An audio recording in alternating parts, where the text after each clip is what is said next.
뉴스에이 시작합니다. 저는 송찬욱입니다.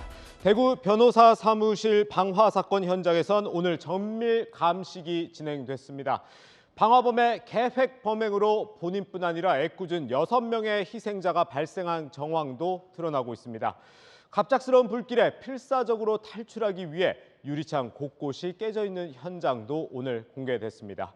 사건 현장에 취재기자 나가 있습니다. 김태형 기자, 의미 있는 범행의 단서들 오늘 나왔습니까? 네, 오늘 현장 감식에서 나온 것 중에 주목해야 할 건 2개입니다. 먼저 유리용기입니다. 이 방화범인 천모 씨는 이 유리용기 안에 인화 물질을 담아와서 범행을 한 걸로 보입니다. 2번째는 흉기입니다. 불이 난 203호 사무실 안에서 흉기가 나온 건데요. 이게 왜 중요하냐면 이번 사건으로 숨진 7명 중에 2명이 칼에 베인 상처, 즉 자상이 나왔기 때문입니다. 경찰은 이 유리 용기와 흉기를 국립과학수사연구원에 감정 의뢰했습니다. 또 이 사고 이틀째인 오늘은 이 안의 방화 현장도 처음으로 공개됐습니다. 영상으로 보시죠. 건물 1층 계단은 새카맣게 그을렸습니다. 2층 벽면과 출입문, 각종 사무실 직규류는 원형을 알아볼 수 없을 정도로 망가졌고 이 천장 마감재 역시 떨어져 나가거나 아슬아슬하게 매달려 있습니다. 이 계단 옆 유리창은 곳곳이 깨져 있는데요. 이 화재 당시 긴박했던 상황을 그대로 보여줍니다. 어째 그름이 꽉 내려앉았죠. 아직 냄새도 매캐하고 그다음에 깨진 유리도 비산돼 있고 계단실에. 그러니까 한숨밖에 안 나와요. 이 사망자 7명은 모두 203호에서 발견됐습니다. 천 씨는 출입구에서 약간 떨어진 곳에서 발견됐고 나머지 희생자 6명은 출입구 쪽이 아닌 사무실 책상 아래 등에서 발견된 것으로 파악됐습니다. 경찰은 사망자 7명에 대한 부검에 들어갔습니다. 흉기에 찔린 게 직접 사인인지 등을 확인할 방침입니다. 부검 결과는 밤늦게 나올 것으로 보입니다. 지금까지 대구에서 채널A 뉴스 김태형입니다. 방화범 천모 씨는 재개발 투자에 실패한 뒤 돈을 돌려받기 위해 소송을 수년째 벌이다가 앙심을 품고 상대방 변호사 사무실에 불을 질렀습니다. 그런데 희생자 6명 가운데 5명은 해당 사건과는 무관한 변호사와 직원이었습니다. 이어서 배유미 기자입니다. 대구 수성구의 한 아파트. 차량을 주차한 남성이 뒷좌석에서 큼지막한 물건을 꺼냅니다. 변호사 사무실에 불을 질러 6명을 숨지게 한 천모 씨입니다.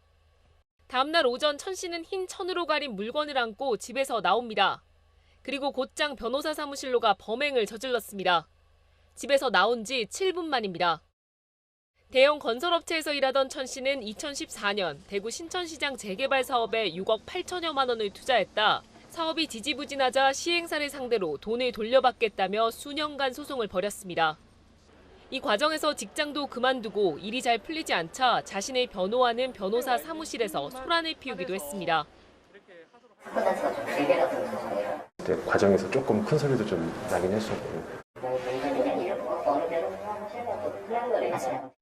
지난해 8억 원을 달라는 민사소송에서 지면서 상대방 변호를 맡은 변호사에게 앙심을 품은 걸로 보입니다. 법정에서 항상 보면은 내한테 대한 그 근거 없는 이 사건하고 관계없는 비난을 하고 좀 그런 게 있어서 조금 나는 이제 마음속으로는 불편했는데. 하지만 정작 변호사는 다른 재판으로 자리를 비웠고 같은 사무실에 쓰던 다른 변호사와 직원들이 변을 당했습니다. 이번에 이제 그 희생된 사람 중에 난 한 사람은 저 그 사무장이고 나머지 5명은 변호사 직원으로 되어 있습니다. 천 씨는 2017년부터 가족과 떨어져 대구에서 홀로 살았습니다. 사건 현장에서 걸어서 15분 정도 걸리는 47제곱미터 아파트에서 월세 30만 원을 내고 살았습니다. 월세 꼬박꼬박 들었고 관리비 꼬박꼬박 들었고 계약 기간은 내년까지지 1월 말일까지. 거의 전 재산을 투자했다 돌려받지 못하게 되자 소송을 했고 이에 패소하자 상대편 변호사를 상대로 범행했을 가능성에 무게가 실립니다. 채널A 뉴스 배유미입니다. 희생자 중엔 몸이 아픈 노부모를 부양하거나 이제 막 신혼생활을 시작한 변호사 사무실 직원들도 있었습니다. 빈소가 마련된 장례식장엔 온종일 비통함이 가득했습니다. 김용성 기자입니다. 장례식장 복도에 무거운 침묵이 흐릅니다. 유족들은 말을 잃고 우두커니 앉아 있습니다. 난데없는 사고 소식에 한달음에 달려온 지인들. 이야기를 나누다 끝내 흐느낍니다. 이번 사고로 숨진 변호사 김모 씨. 지인들은 생전 친구도 많고 항상 쾌활하고 밝은 사람이었다고 기억합니다. 평소에도 어렵고 힘든 친구들 보면은 솔선수범해서 먼저 도우고 또 사회적으로도 봉사활동도 많이 하고. 사촌형인 김 변호사를 도와 사무장을 맡았던 김모 씨도 이번 사고로 숨졌습니다. 40년 지기 친구는 사고 소식을 접한 김 씨 부모님 걱정이 태산입니다. 아버님, 어머님도 지금 연세가 많으셔갖고 아버님도 망연자실을 하셔갖고 몸도 안 좋으신데 그런 것도 너무너무 가슴이 아픕니다, 사실. 이제 막 신혼생활을 시작한 여직원도 안타깝게 세상을 떠났습니다. 장례식장 한켠에 마련된 합동 분향소엔 시민들의 발길이 이어지고 있습니다. 희생자 장례는 대구 변호사 협회장으로 진행하고 이후 논의를 거쳐 대한변호사 협회장으로 전환할지 결정할 예정입니다. 범죄 피해자 배상 제도와 장례비 지원은 물론 피해자 지원을 위한 모금 활동도 준비 중입니다. 채널A 뉴스 김용성입니다. 여당인 국민의힘 내부 갈등이 좀처럼 가라앉지 않고 있습니다. 총선 공천에 이어 이번엔 친윤계 의원 모임이 논란입니다. 대통령직 인수위원회와 당선인 비서실 출신 의원들이 중심이 돼서 민들레라는 모임을 만들었는데 이른바 윤핵관 사이에서도 찬반이 나뉩니다. 정한희 기자가 취재했습니다. 장제원 의원이 주도하고 친윤석열계 의원들이 참여하는 모임 민들레 출범을 두고 국민의힘 내부가 또다시 시끄럽습니다. 당장 이준석 국민의힘 대표가 비판하고 나섰습니다. 대선 이후의 과정에서도 보면은 그런 것들이 보통 당내에 갈등의 씨앗이 되지 않았습니까? 굉장히 줄을 잘 서시는 분들이라든지 이런 분들이 당의 체계를 무너뜨리려고 하다가 결국에 문제 많이 생기지 않았습니까? 비윤계 의원들은 민생을 챙겨야 할 시기에 정쟁만 유발하고 있다면서 세력 만들기 과정 아니냐고 비판했습니다.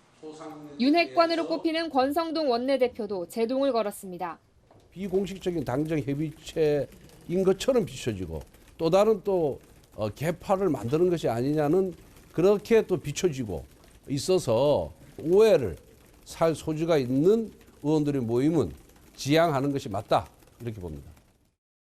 하지만 장제원 의원은 정부나 대통령실 인사를 연사로 초청하는 순수 공부 모임일 뿐이라며 확대 해석을 차단했고 민들레 소속 의원들은 비밀 결사체도 아니고 당정 간 원활히 소통하겠다는 건데 오히려 지도부가 권장해야 하지 않냐고 불만을 드러내기도 했습니다. 민심 들어볼래를 줄인 민들레 모임은 정책 현안을 공유하며 윤석열 정부를 뒷받침하겠다는 취지로 출범을 앞두고 있습니다. 현재 약 30여 명의 의원들이 모임 참여 의사를 밝혔습니다. 채널A 뉴스 정한입니다. 윤석열 대통령은 여당 내 파워게임에 대해 한 발 물러나 지켜보겠다는 입장을 밝혔습니다. 여당 지도부와의 첫 오찬에서도 당내 갈등에 대한 언급 없이 한 몸처럼 움직이자고 강조했습니다. 어떤 의도일까요? 김단비 기자가 보도합니다. 윤석열 대통령은 이준석 국민의힘 대표와 정진석 국회 부의장 간의 설전, 민들레 모임을 둘러싼 논란에 대해 당의 문제라며 거리를 뒀습니다. 정치라는 게 늘 그런 거 아니겠어요? 그리고 대통령은 국가의 대통령이지 무슨 당의 수장도 아니고 당 문제는 좀 이렇게 지켜보는 것이 맞는 것 같습니다. 국민의힘 지도부와의 첫 오찬 회동에서도 당 상황은 언급하지 않았습니다. 윤 대통령은 오찬 자리에서 국정과제 수행을 위해 당과 정부가 한 몸처럼 움직이자고 당부한 걸로 전해집니다. 또 이준석 대표로부터 우크라이나 방문 결과를 듣고 우리 정부도 지원을 위한 검토에 들어갔다고 말했습니다. 윤 대통령이 당내 문제에 말을 아낀 건 특정 세력을 편드는 것처럼 비칠까 우려한 것으로 해석됩니다. 대통령실 고위 관계자는 다양한 목소리가 나오는 게 당이라며 대통령실에서 이래라 저래라 할 문제가 아니다라고 했습니다. 대통령님과는 얘기 안 했고 그 안에 있는 뭐 우리끼리 모여가지고는 조금만 얘기했지만은 대통령님께 뭐 그런 당내 자잘한 사조직에 대한 이야기 정도를 꺼낼 정도로 그렇게 뭐 심각한 자리가 아니었다. 또 다른 대통령실 관계자는 민들레 모임이 당내 다른 공부 모임과 다를 게 없다고 본다고 말했습니다. 채널A 뉴스 김담비입니다. 이번 여권 내부 갈등에 이준석 대표도 한몫을 하고 있습니다. 내일이면 당대표 취임 1년을 맞는 이 대표는 대선과 지방선거 승리를 이끌기도 했지만 공격적이고 직설화법으로 당내 분란의 중심에도 자주 섰습니다. 지난 1년을 정리한 이다혜 기자 보도 보시고 아는 기자와 국민의힘 민들레 모임에 대해 자세히 알아보겠습니다. 37살 최연소 야당 대표가 된 이준석 국민의힘 대표는 따릉이를 타고 첫 출근을 했습니다. 당 대변인을 토론 배틀을 통해 선발하고 대선에서 59초 쇼츠 공약을 선보이는 등 참신한 아이디어로 젊은 층의 호응도 이끌었습니다. 대선에 이어 6일 지방선거까지 2연승에 기여했지만 당내 분란이 불거질 때마다 중심에 서며 이준석 리스크라는 꼬리표도 따라붙었습니다. 원희룡 당시 대선 경선 후보와는 윤석열 후보에 대한 이준석 대표의 평가 발언 녹취록을 두고 공방을 벌였습니다. 곧 정리된다는 정리 대상이 갈등 상황인지 윤석열 후보인지 누구나 확실하게 판단할 수 있으리라 믿습니다. 지금 상황에서는 응할 생각이 전혀 없습니다. 대선 단일화 과정에서는 안철수 후보를 자극하며 논란을 빚었습니다. 그분의 오락가락하는 행보에 대해서 항상 비판하고 있습니다. 근데 왜 자꾸 그렇게 하시는지 알 수가 없네요. 대선 때는 이른바 윤핵관들을 비판하며 선대위원장직을 내려놓기도 했습니다. 딱 한 건 이외에 보고를 받아본 적이 없는 것 같습니다. 이유라든지 이런 거 좀 파악을 해보고 한번 만나보라고. 최근까지 친윤 정진석 의원과 설전을 주고받으며 충돌했습니다. 사조만 던지고 우크라이나로 가버리셨기 때문에 이게 이 혁신이 무슨 혁신인가 하는. 국회부의장이 해서는 안 될 추태에 가깝다. 국민의힘 윤리위원회는 오는 24일 성접대 의혹 논란에 휩싸인 이 대표에 대한 징계 수위를 결정합니다. 채널A 뉴스 이다혜입니다.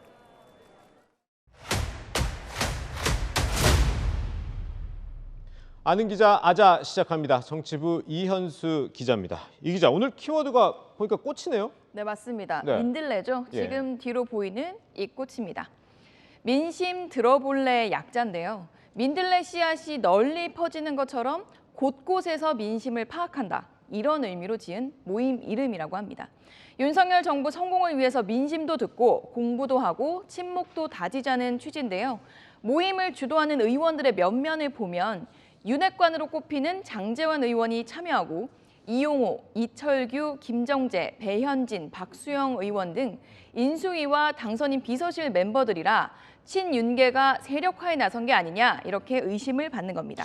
그렇다면 친윤 개파 모임이다 이런 비판 많을 것 같은데 그래도 뭐 출범을 하겠다는 건가요? 네, 출범은 하는데요. 네. 당초 예정됐던 15일에서 좀 속도 조절에 나설 것으로 보입니다. 장제원 의원, 다른 의원이 만드는 공부 모임과 다를 게 없다. 사조직이라니 말도 안 된다. 강하게 반박을 했고요. 입장문도 내서 정치적 목적의 세력 규합을 위한 조직이 아니고 그렇게 운영될 일도 없다. 이렇게 강조하고 있습니다. 속도 조절을 한다곤 해도 이런 비판 여론에도 출범을 뭐 꼭 해야 된다. 뭐 그런 이유가 있는 건가요? 네, 우선은 순수 공부 모임이라고 했고 모든 의원들에게 열려 있다. 이렇게 밝혔으니 오히려 지금 접는 게 더 이상한 상황이 된 것도 있고요. 정치권 안팎에선 정권 초에 대통령을 뒷받침하는 이런 여권 내 규합 움직임은 필요하고 당연하다고 보기도 합니다. 정권이 성공해야 정권을 창출한 여당도 신뢰를 받고 다음 선거도 해볼 만하기 때문인데요. 윤 대통령의 경우에는 정치 경험도 적고 국민의힘 내에 뿌리가 깊은 것도 아닌 만큼 윤핵관 장제원 의원이 실질적인 총대를 맨 것으로 보입니다. 대통령도 여권 내 우군의 협조가 싫지만은 않을 것으로 보입니다. 네, 여기서 시청자 질문인데요. 이 이준석 대표는 왜 이렇게 이 민들레 모임 결성에 반대하냐, 견제하냐 이런 질문이 있는데요. 어제 이준석 대표가 귀국하자마자 이 민들레 모임을 두고 사조직이라고 일침을 가했죠. 공식적인 경로로 당, 정, 대 협의체가 가동되는 그런 상황입니다. 그런 상황 속에서 사조직을 따로 구성할 상황이 아니다. 저는 이렇게 판단하고. 대선 때부터 쌓인 윤핵관들과의 좋지 않은 감정도 있을 테고요. 사조직이란 표현에도 담겨 있지만 다음 당권 2024년 총선 공천권 행사를 앞두고 권력 투쟁의 일환이라고 보는 만큼 견제에 나선 것으로 보입니다. 자, 그런데 오늘 이준석 대표가 윤석열 대통령과 낮에 만나서 오찬회동했잖아요. 네. 사실 만나기 전에 이 문제 짚겠다 그러더니 정작 얘기를 안 했다고 했는데 왜 그런 거죠? 네, 이준석 대표가 오늘 오전부터 민들레 논란을 대통령실 오찬에 가서 짚겠다라고 했지만 네. 오찬에서 돌아와서는 이야기를 나누지 않았다라고 말을 했습니다. 대통령에게까지 말할 필요가 없었다라는 게 이준석 대표의 설명인데 앞서 말씀드렸다시피 민들레 모임이 속도 조절에 들어간 것도 염두에 둔 것으로 보입니다. 자, 이준석 대표는 그렇다고 치고 이른바 윤핵관 가운데 한 명이라고 할 수 있는 이 권성동 원내대표도 반대를 했더라고. 이 권 원내대표 사실 또 다른 윤핵관인 또 주축인 장제원 의원과도 좀 가까운 사이잖아요. 그렇죠. 대표적인 윤핵관 의원들 사이에서도 의견이 엇갈린 셈인데요. 권성동 원내대표는 개파 분열 우려는 물론이고 발족하지 않는 것이 좋겠다라고까지 했습니다. 현재 당 지도부인 권 원내대표 입장에선 대통령실 정부와 공식적인 관계를 이미 형성하고 있는데요. 민들레가 향후 권 원내대표의 영향력을 침해할 수 있는 상황이니 반가울 리가 없을 겁니다. 또 개파 갈등으로까지 번지면 당 입장에서도 좋을 게 없는 거고요. 또 주요 선거를 끝낸 만큼 일명 윤핵관 내부에서도 권력 분화가 시작된 게 아니냐는 분석도 나옵니다. 그런데 예전에도 다른 정권에서도 이런 좀 민들레 모임 같은 논란이 되는 모임이 있었었나요? 있었죠. 예전에 문재인 정부에서는 아시다시피 부엉이 모임이 있었죠. 그렇네요. 문재인 대통령의 문재인 전 대통령의 발음이 같은 영어, 달을 밤새 지키는 부엉이라는 의미였죠. 친문 의원들은 친목 모임이다 이렇게 주장을 했지만 개파를 조성해서 당권을 쥐려고 한다 이런 비판이 나오자 결국 해산을 했습니다. 그 전에는 이른바 친박 개파 갈등이 첨예했었죠. 여의 포럼이라던가 함께 내일로라는 각각의 모임이 있었고 박근혜 전 대통령 당시에는 진박 간별사 논란을 겪고 총선에 패배하기도 했습니다. 네, 마지막으로 또 하나 시청자 질문인데요. 이게 과거 친박이다 이러면서 개파 싸움이 있었잖아요. 이런 실수 되풀이하는 것 아니냐 이렇게 묻고 있거든요. 우선 순수 공부 모임을 표방하고 있는 민들레가 향후에 출범을 해서 어떻게 활동을 할지 달린 걸로 보입니다. 민주당 박용진 의원은 민들레가 아닌 윤둘레, 패거리 정치라고 비판을 했고 국민의힘 내에서도 결국 진윤을 가려내겠다는 거 아니냐면서 시선이 곱지만은 않은 상황입니다. 그렇군요. 네, 아는 기자 지금까지 이현수 기자였습니다. 이번엔 야권 소식입니다. 지난 대선 때 김동연 경기지사 당선인과 이재명 의원은 서로의 선거를 도우며 긴밀한 관계를 이어갔죠. 그런데 김동연 당선인이 구성한 경기도지사직 인수위원회 이재명계 인물들이 모두 빠졌습니다. 김 당선인이 본격적인 차별화를 시작한 것으로 보입니다. 김성규 기자입니다. 김동연 경기지사 당선인이 이재명 민주당 의원 측 인사들을 제외한 채 인수위원회를 출범시켰습니다. 20명의 인수위원 중 13명이 기업인이거나 경제 분야 학자 등 전문가들이었고 2명은 협치 차원에서 국민의힘으로부터 추천을 받기로 했습니다. 김용 전 민주당 선대위 총괄부본부장, 이석훈 전 경기도 주식회사 사장 등 지방선거 때 김 당선인을 도왔던 이재명 의원 인사들은 인수위원으로 위촉되지 않았습니다. 정성호 의원 등 친명계 의원이 상임 고문을 맡았지만 상징적인 자리에 그친다는 평가입니다. 이제 이재명 의원님 인사는 좀 안 보인다 이런 것 가지고 좀 해석이. 정치색이나 또는 정치적인 그런 이념 이런 거 하려고 한 거 아닙니다. 20분 중에 14분은 저도 그 출범식에서 처음 뵌 분들입니다. 향후 도정 운영에 있어서도 이재명 의원 쪽 인사들을 배제할 것인지에 대해서는 말을 아꼈습니다. 앞으로 도정 주접하실 때도 혹시 이재명 의원님 측 인사들 참여하지 않으시는 건가요? 다음에 말씀드릴게요. 대신 정책 부문에서는 생활 밀착형 정책들은 전임 지사분들 것을 이어받겠지만 새로운 김동연 색깔을 경기도정에 입히겠다며 차별화 의지를 드러냈습니다. 김 당선인은 지난 대선 때 이 의원과 후보 단일화를 했고 이 의원은 김 당선인을 경기지사 선거에 측근들을 보내 선거 운동을 도왔을 만큼 긴밀한 사이였습니다. 하지만 김 당선인이 인수위 구성부터 이 의원 측 인사들을 배제하자 정치권에선 김 당선인이 대권 경쟁자인 이 의원과의 차별화에 나선 것 아니냐는 해석도 나옵니다. 채널A 뉴스 김성규입니다. 국가정보원이 사회 각 분야 인사들의 정보를 수집한 X파일을 보관 중이라는 폭로가 나와 논란이 일고 있습니다. 폭로의 주인공이 다름 아닌 박지원 전 국정원장입니다. 국정원은 난감해하며 말을 아꼈습니다. 최선 기자입니다. 박지원 전 국가정보원장이 사회 각 분야 인사들의 정보를 취합한 조난자료, 이른바 X파일이 폐기되지 않은 채 여전히 국정원 내에 보관돼 있다고 폭로했습니다. 소위 이 국정원에 보면은 정치인, 기업인, 언론인 등 우리 사회 모든 분들을 그 조난 자료, X파일을 만들어 가지고 보관하고 있어요. 이것이 공개가 되면은 굉장히 사회적 문제가 되고 박정희 전 대통령 시절부터 박근혜 정부까지 60년치 자료가 메인 서버에 저장돼 있는데 대부분 소위 증권가 정보지에 불과한 내용이라고 했습니다. 예를 들면 정치인은 어떤 기업에서 어떻게 돈을 받았다 하더라. 무슨 어떤 연예인하고 썸띵이 있다. 이런 것들이 전부. 그러면서 X파일 내용이 쉽게 외부로 새나갈 수 없도록 메인 서버를 열어볼 때 국정원장의 사전 결재를 받도록 박 전 원장 자신이 안전장치를 만들었다고 강조했습니다. 폭로 배경을 두고 박 전 원장은 채널A와의 통화에서 재직 때 X파일 폐기를 못하고 나와서 얘기한 것이라며 공소시효가 다 되기 전에 특별법을 제정해 폐기해야 한다고 밝혔습니다. 하지만 정치권 일각에서는 전직 정보기관장이 퇴임 후 얼마 되지 않아 내부 사정을 알린 것을 두고 부적절하다는 지적도 나옵니다. 국정원은 박 전 원장의 발언에 대해 할 말이 없다며 말을 아꼈습니다. 채널A 뉴스 최선입니다. 윤석열 대통령은 이달 말 스페인에서 열리는 북대서양 조약기구 나토 정상회의에 참석합니다. 취임 후 첫 해외 순방이고 한국 대통령이 참석하는 것은 처음인데요. 함께 초청을 받은 일본 기시다 후미오 총리와 현지에서 정상회담을 할 가능성도 있습니다. 노은지 기자입니다. 윤석열 대통령이 오는 29일부터 30일까지 스페인 마드리드에서 열리는 나토 정상회의에 파트너국으로 참여합니다. 서방 군사동맹체인 나토 회의에 우리나라 대통령이 참석하는 것은 처음입니다. 대통령실 핵심 관계자는 나토 동맹국 및 파트너국과의 협력을 강화하고 글로벌 중추국가로서 우리 역할을 확대할 계기가 될 것으로 기대한다고 설명했습니다.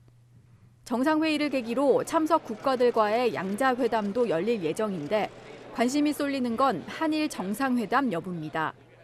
일본 기시다 후미오 총리도 파트너국으로 참석할 예정이어서 2년 반 만에 한일 회담이 성사될 가능성이 제기됩니다.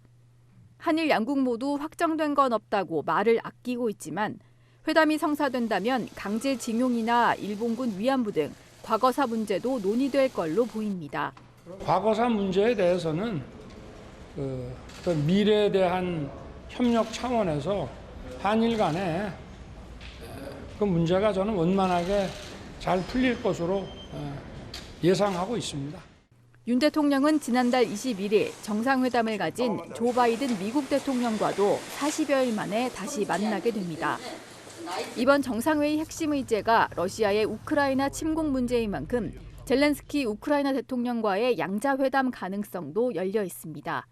채널A 뉴스 노은지입니다.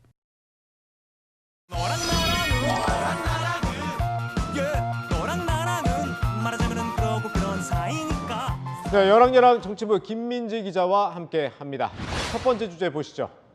조금 전 살펴봤던 이 국가정보원 X파일 관련해서 궁금증이 지금 남거든요. 네, 그래서 팩트 체크를 한번 해보려고 합니다. 예. 먼저 X파일. 이 박지원 전 국정원장 말대로 실제로 있기는 있는 겁니까? 네, 있습니다. 예. 일반적으로 고위공직자들에 대한 정보를 모아놓은 일명 X파일을 존안 자료라고 하는데요.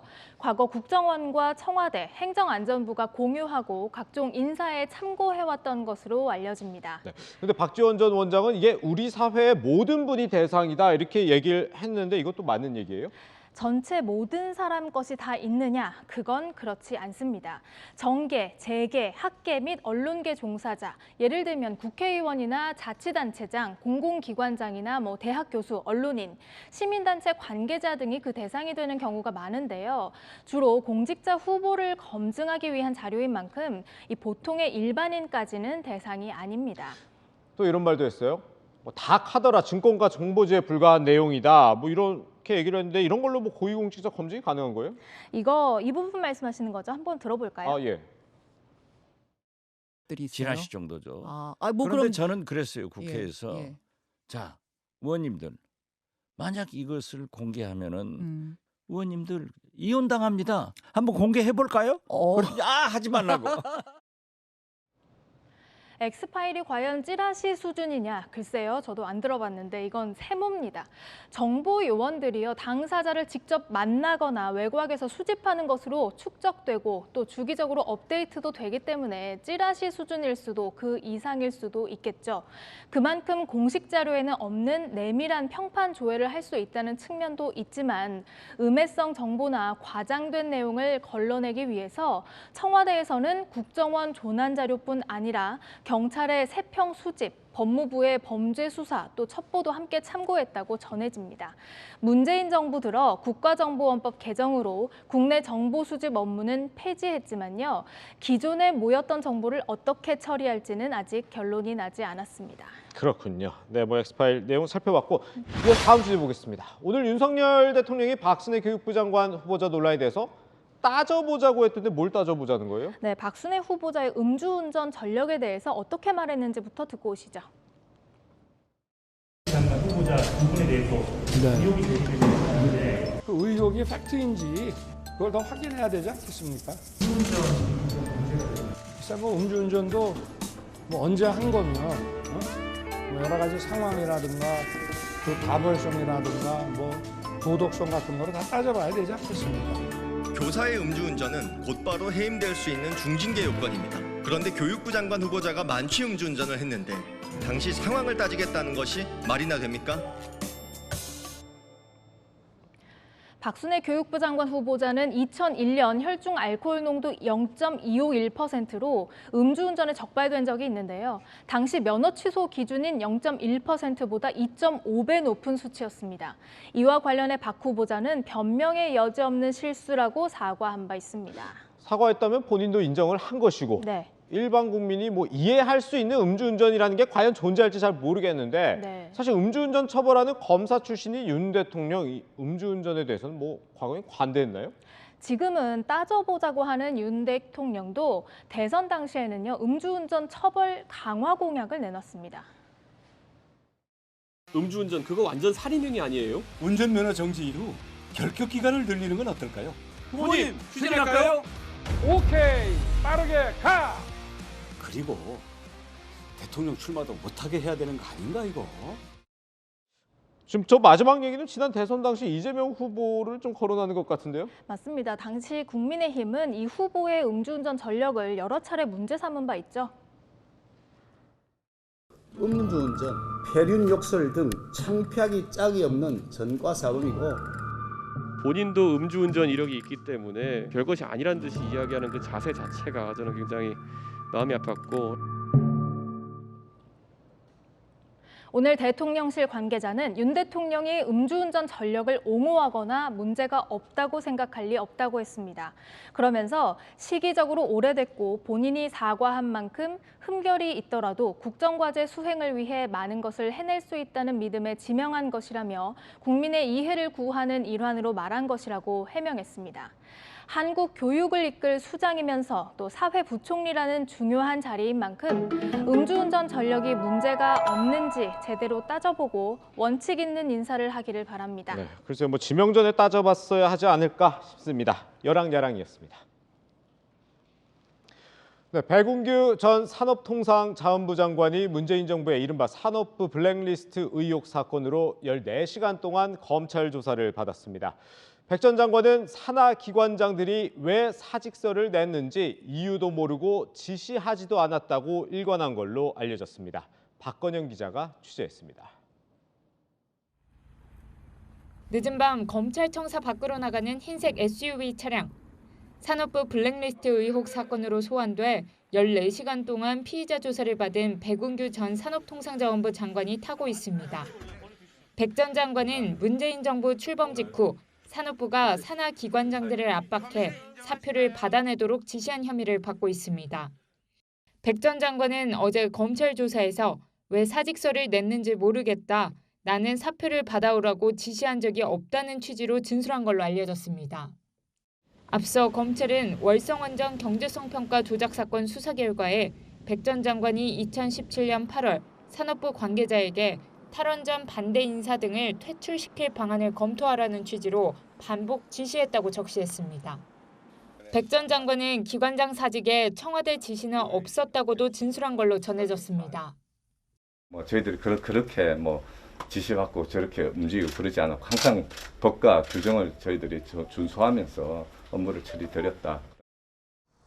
하지만 검찰은 당시 사퇴한 기관장을 조사해 사퇴 종용 과정에서 청와대 인사수석 비서관실을 언급했다는 진술을 확보했습니다. 검찰은 당시 청와대 인사수석실의 개입 여부를 조사하는 한편 직권남용 혐의로 백 전 장관에 대한 구속영장을 청구할지 검토하고 있습니다. 채널A 뉴스 박권영입니다. 연일 수입밀 가격이 치솟아서 외식과 식료품 물가에 막대한 영향을 미치고 있죠. 그런데 아직 국내 밀 자급률은 1%가 채 안 됩니다. 왜 이렇게 낮은 건지, 자급률을 더 높일 방법은 없는지 이철호 기자가 현장 취재했습니다.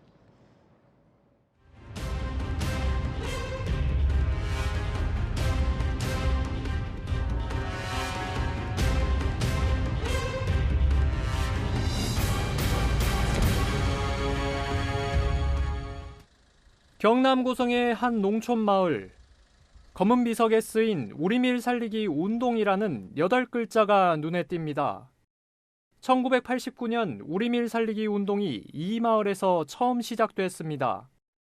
밀수확철이 다가온 들판에 나가봤습니다. 온통 모내기를 마친 놈만 보입니다. 드론을 날려보니 야산 모퉁이에 숨은 작은 곡물밭이 보입니다. 곤봉 같은 이삭에 쭉 뻗은 누런 수염. 밀이 맞습니다. 우리밀 운동 발상지에서 밀은 왜 이렇게 귀해진 걸까? 재배하기가 상당히 어렵고 팔아먹기가 힘드니까 인건비라든가 기계비 이런 여러 가지 비용이 많이 들어갑니다. 밀 농사의 명맥이 이어지고 있는 경남 합천. 거대한 저장고 너머 밀밭이 뻗어 있습니다. 봄 가뭄의 작황은 좋지 않지만 풍경만큼은 장관입니다. 수확을 일주일 앞둔 밀밭에 들어오니 마치 황금빛 바다에 들어온 것 같은 아늑한 기분이 드는데요. 밀은 우리나라 사람들이 쌀 다음으로 많이 먹는 작물이지만 우리 땅에서 기름 비율은 고작 0.8%에 불과합니다. 거의 100% 수입밀을 먹는 이유는 두세 배 비싼 가격 외에 맛과 품질 차이도 있습니다. 젊은이들은 수입밀의 입맛이 길들여져 있어가지고 하얗고 부드럽고 사실 우리 밀은 좀 거칠고 색도 좀 어둡고 하니까 잘 안 먹는데 국제 밀 가격 폭등에 비상이 걸린 정부는 대체제인 우리밀의 고급화를 서두르고 있습니다. 단백질 함량 14%로 쫀득쫀득한 황금알 품종은 빵밀 시장 공략을 위한 히든카드. 당장 가격을 낮출 수 없다면 수입밀보다 나은 맛과 영양으로 승부를 보겠다는 겁니다. 기존에 없던, 외국에는 없는 그런 특이적인 차별화된 우리밀을 좀 개발을 해서 합리적인 가격으로 좀 인정받을 수 있게. 정부의 2025년 밀 자급률 목표는 5%. 식량 안보 위기 속 막연한 구호가 아닌 반드시 달성해야 할 목표가 됐습니다. 채널A 뉴스 이철호입니다. 국제 밀가격 폭등 원인 중 하나가 우크라이나 전쟁이죠. 채널A 취재팀의 현지 취재 뉴스로 이어갑니다. 몇 장의 사진만으로도 전 세계를 경악하게 했던 부차 집단 학살. 그 현장에 남겨진 시민들의 이야기를 김윤종 기자가 들었습니다. 상업지역, 주거지역을 가리지 않고 러시아군의 무차별 포격이 떨어졌던 키이우 도심. 2달여 전에 최소 8명이 목숨을 잃고 뼈대만 남았던 쇼핑센터에는 중장비로 복구 작업이 한창입니다. 러시아군 미사일로 폐허가 된 키우 명물 레트로빌 쇼핑몰입니다. 최근 러시아군 공격이 재개되면서 키우 시민들은 피해가 더욱 커질 것을 우려하고 있습니다. 수도 키우에서 27km 떨어진 소도시 부차를 찾았습니다. 도시 진입을 알리는 도로 표지판은 땅에 떨어졌습니다. 상점 전체는 검은재로 변했고 폭격을 받아 한쪽 면이 절단된 아파트는 내부가 훤히 드러났습니다. 러시아군이 한 달을 머물다 퇴각한 소도시 부차는 여전히 신음 중입니다. Одно время, потому что думали как-то остаться в комнате. А потом, когда расстреляли вот этот дом, мы уже потом после этого спустились в подземелье, бомбоубежище, это детсадика, понимаете? Это был жах. 위성에서도 보였던 교회 공터의 야만적인 현장. 제대로 매장되지 않아 시신에 손과 발까지 보였던 자리에는 이제 추모비가 세워졌습니다. 러시아군에게 집단 학살당한 부차 시민 150여 명이 묻힌 교회 뒷마당입니다.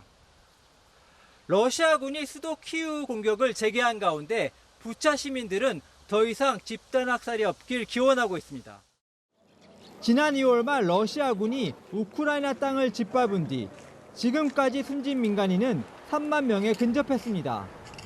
이곳 부차에서는 포송이 잠시 멈췄지만 동부 돈바스에서는 치열한 시가전과 민간인 피해가 그치지 않습니다. 눈물이 마르지 않는 시민들. Жінка, шофер вижив, в нього ногу відрізали. У мене теж загинув чоловік, і я і сваха поранені. 직접 목격한 전쟁의 참상은 참혹했습니다. 우크라이나 부차에서 채널A 뉴스 김윤종입니다. 70여 년간 국민 곁에서 희로애락을 함께한 국민 MC 송혜의 연결식이 엄수됐습니다. 동료 연예인들은 고인의 마지막 길을 배웅했습니다. 김태욱 기자입니다.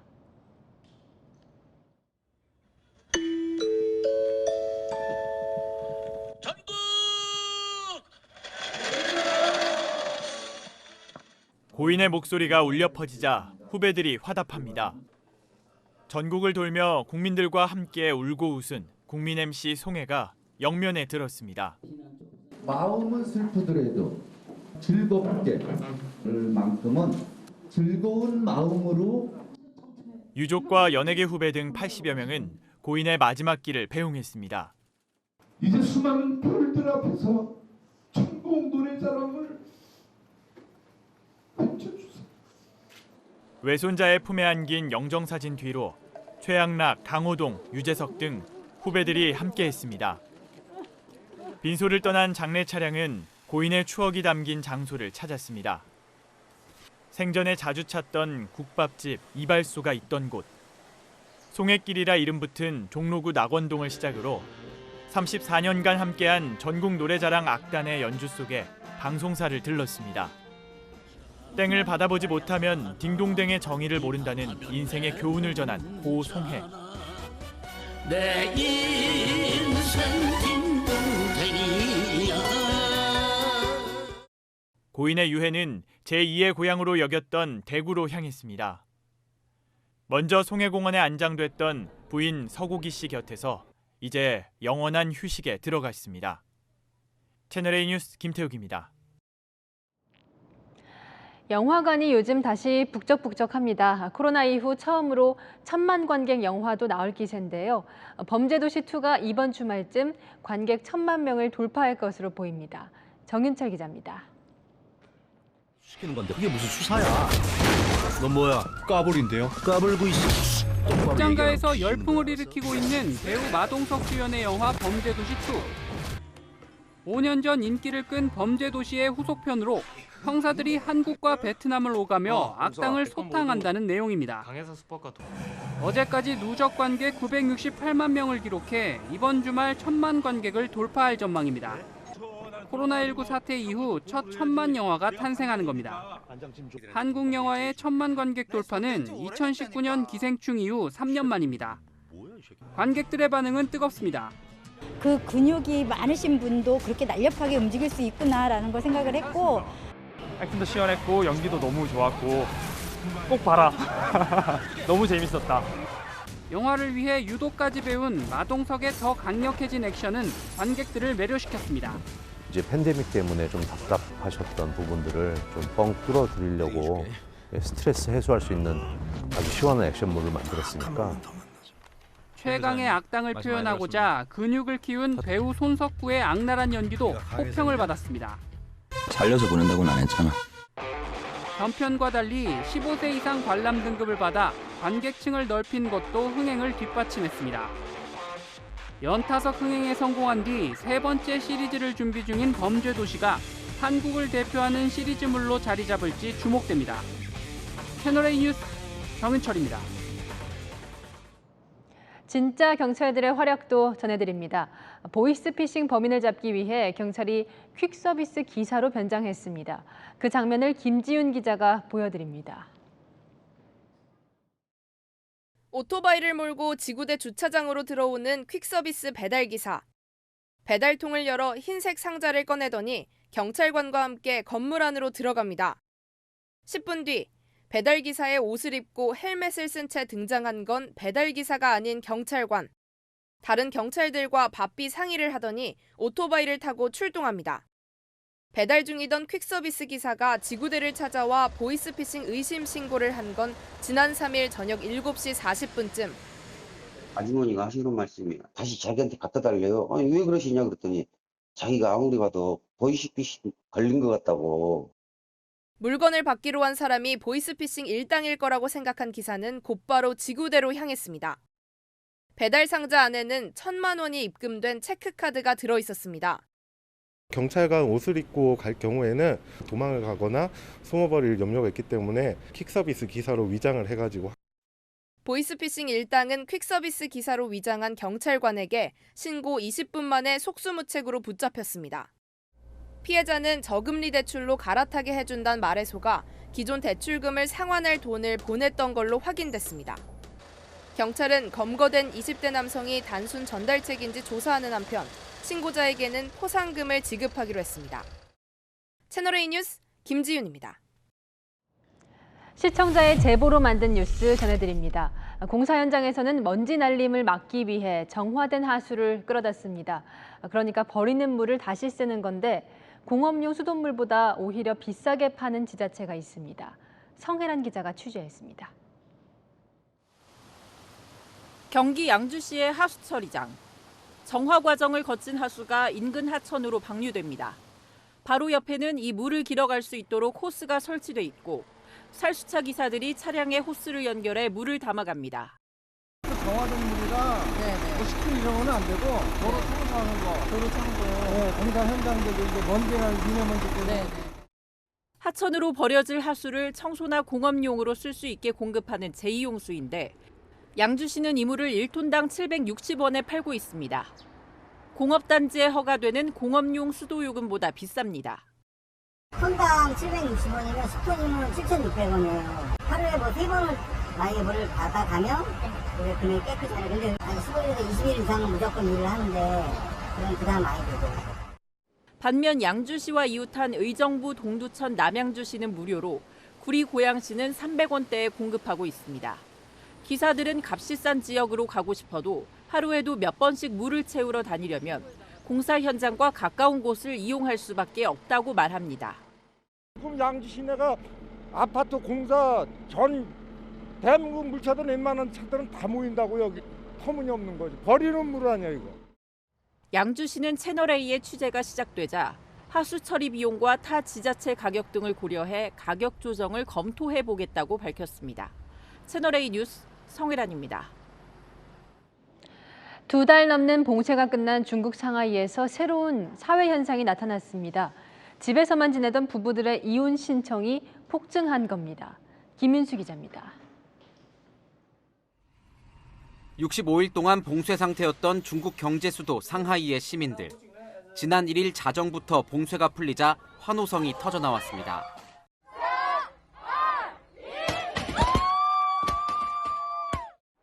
번화가인 와이탄은 시민들로 북적이고 교통체증도 다시 시작됐습니다.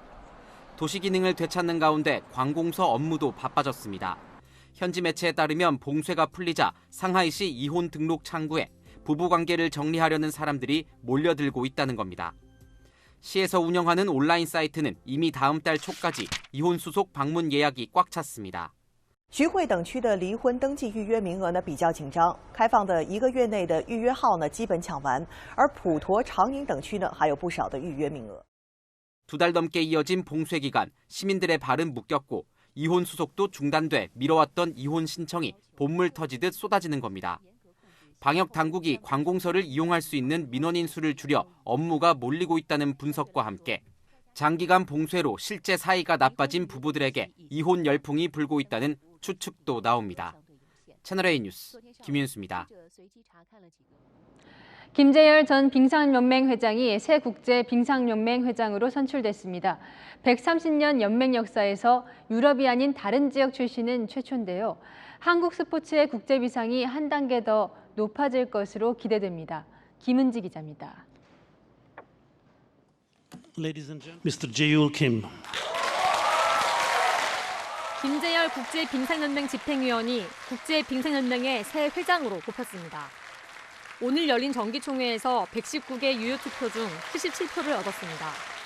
2위를 차지한 퍼트리샤 피터 미국 피겨협회 회장을 53표 차로 제치는 압도적인 당선이었습니다. 130년 연맹 역사상 비유럽권 회장이 나온 건 이번이 처음입니다. 빙상 강국 미국도 회장을 배출한 적이 없습니다. Your region, your size doesn't matter. We are all one family. Together we can go further. Thank you. 빙상 종목엔 올림픽 금메달 28개가 걸려 있습니다. 동학의 올림픽 정식 종목 중 4번째로 메달이 많습니다. 국제 스포츠 메이저 종목의 수장이 탄생하면서 한국 스포츠 외교의 지평이 넓어질 계기가 마련됐습니다. 한국의 위상이 일치월장했다고 봐도 과언이 아닐 정도로 스포츠 외교사의 커다란 획이고 빠르면 내년 아니면 후년에 IOCN이 될 수 있는 그 티켓을 확보한 거죠. 심판 편파 판정 같은 그런 그 먹구름도 사라졌다고 얘기할 수 있습니다. 올림픽 정식 종목 중 한국이 국제연맹 회장직을 유지하고 있었던 건 태권도가 유일했습니다. 삼성 글로벌 리서치 사장인 김재열 신임 회장은 평창올림픽 조직위 부위원장, 대한체육회 부회장 등을 역임하며 체육행정가의 입지를 넓혀왔습니다. 채널A 뉴스 김은지입니다. 요즘 하늘이 변화무쌍합니다. 막다가도 먹구름이 몰려와서 소나기가 쏴 하고 쏟아지곤 하는데요. 이번 주말과 휴일에도 내륙 곳곳에 소나기 소식이 들어있어서 나들이 계획 세우실 때 참고하셔야겠습니다. 소나기 구름은 오늘 밤까지 내륙을 중심으로 5에서 30mm의 비를 뿌리겠고요. 내일 오전까진 대체로 소강 상태를 보이다가 오후쯤 다시 발달하겠습니다. 내일 경기 남동부와 영서 남부, 충북 북부에는 60mm 이상의 제법 많은 소나기가 쏟아지겠고요. 그 밖에 내륙은 5에서 40mm 정도로 예상되는데요. 돌풍과 천둥, 번개가 치겠고 우박이 떨어지는 곳도 있겠습니다. 제주는 기압골의 영향으로 내일 새벽까지 5에서 20mm의 비가 살짝 오겠습니다. 내일 아침 기온 서울은 20도로 출발하고요. 한낮에 서울은 31도, 대전은 30도로 내일도 초여름 더위는 계속되겠습니다. 날씨였습니다. 지방선거 이기고 혁신한다더니 당대표와 당내 최다선 의원은 설전 벌였고요. 민심 듣는다며 민들레 모임 만드는데 민심은 외면한 채 당내 갈등만 커지고 있습니다.